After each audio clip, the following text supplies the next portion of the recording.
Assalamualaikum warahmatullahi wabarakatuh. Salam guru penggerak, tergerak, bergerak, menggerakkan. Hari ini saya akan menampilkan koneksi antar materi, kesimpulan, dan refleksi modul 1.1. Saya Eni Nurmasari, calon guru penggerak angkatan 10 Kabupaten Tulung Agung dari SDN 1 Kampung Dalem.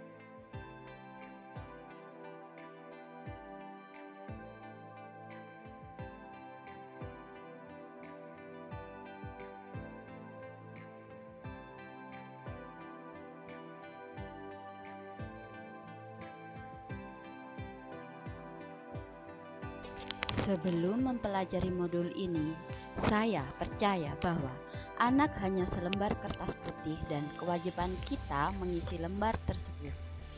Guru harus selalu di depan dan memberikan contoh. Guru harus serba tahu dan mentransfer pengetahuannya tersebut kepada murid. Pembelajaran yang saya terapkan selama ini lebih berfokus pada aspek kognitif. Saya akan merasa gagal ketika peserta didik saya tidak mencapai KKM. Saya juga yakin bahwa pembelajaran terbaik adalah di kelas. Karena kelas menurut saya memang tempat yang sudah disiapkan untuk belajar. Sehingga dalam kelas anak akan bisa lebih konsentrasi.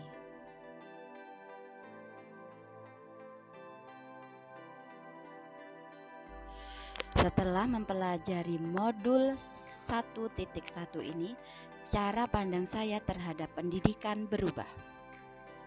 Dan kepercayaan saya selama ini terkikis. Saat ini saya sadar bahwa anak bukanlah selembar kertas putih, melainkan sebuah kertas yang sudah terisi penuh, namun coretan-coretannya masih buram. Coretan yang masih buram ini adalah sifat dasar anak, baik dan buruk yang sudah ia bawa sejak lahir. Tugas kita sebagai pendidik adalah menuntunnya, menebalkan coretan-coretan yang baik dan semakin menyamarkan coretan-coretan yang buruk. Jadi kita hanya bisa mengubah atau membimbing ke arah lakunya ke arah yang baik. Namun kita tidak bisa mengubah atau menghapus dasar yang sudah ia bawa sejak lahir. Kita hanya menebalkan saja atau menyamarkan saja.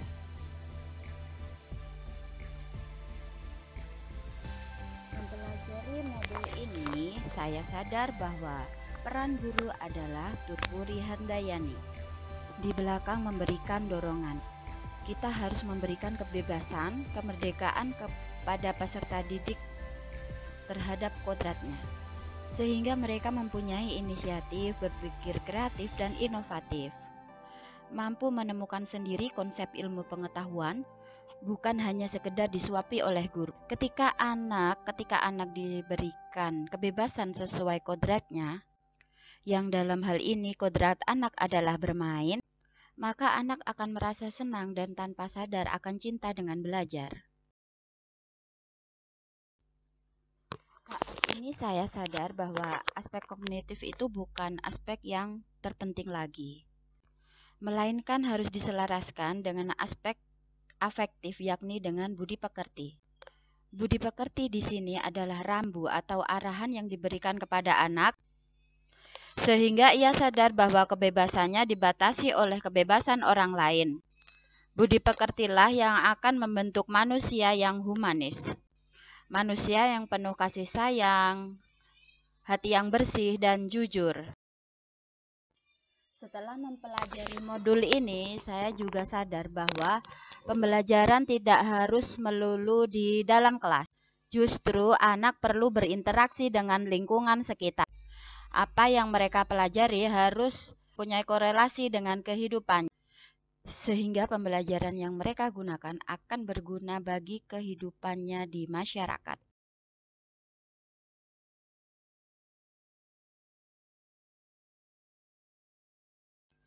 Hal yang akan saya lakukan adalah menerapkan merdeka belajar dalam kelas saya.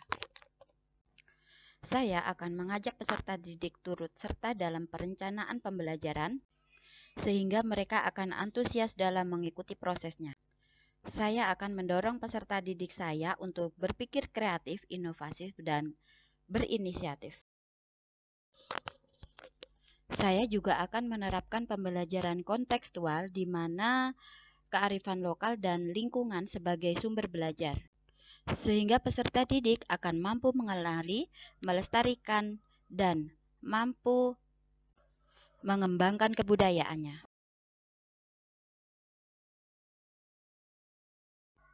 Dalam pemberian kebebasan, kemerdekaan belajar, tentu saja saya juga akan tetap memberikan rambu-rambu atau arahan agar anak tidak kehilangan arah.